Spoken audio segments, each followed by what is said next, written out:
Протесты в субботу прошли в десятках российских городов. Акции в преддверии инаугурации Владимира Путина назывались «Он нам не царь». Выйти на улицы своих сторонников призвал Алексей Навальный. Оппозиционер на этот раз, в отличие от предыдущих митингов, сумел добраться до места сбора. Его задержали через несколько минут после выхода на Пушкинскую площадь.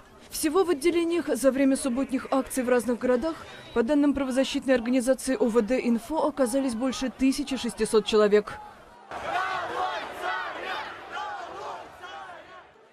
Одна из самых массовых и оживленных демонстраций прошла в Санкт-Петербурге. Участники хотели собраться на Дворцовой площади, но внезапно она оказалась перекрыта для незапланированной репетиции парада. Как и другое традиционное место проведения митингов – Марсово поле. В результате активисты двинулись по Невскому проспекту в сторону площади Восстания. Движение было перекрыто, полиция начала массовое задержание. Причем с протестующими зачастую особо не миндальничали. В автозаки, по данным ОВД-Инфо, попали около 230 человек.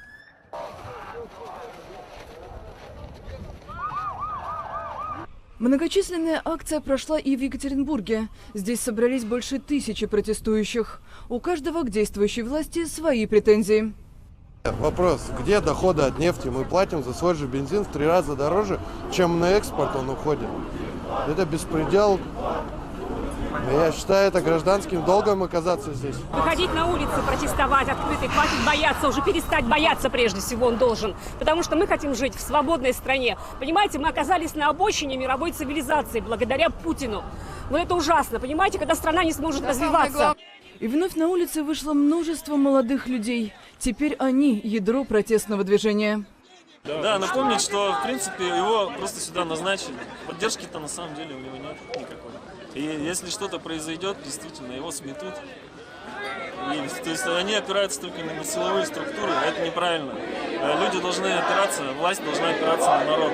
А как мы видим, вся молодежь вообще не поддерживает. А это, между прочим, избиратели. Даже если кто-то еще не достиг совершеннолетия, через 2 года, а это будут взрослые люди.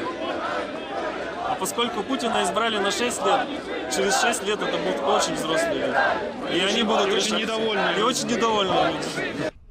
В Екатеринбурге практически не было задержаний. Лишь одного человека взяли под стражу. Демонстранты во всех городах, где проходили митинги, призывали к сменяемости власти. Владимир Путин находится у руля с 2000 года, 3 как президент и 1 раз как премьер. Новый срок в Кремле позволит ему оставаться у власти до 2024-го.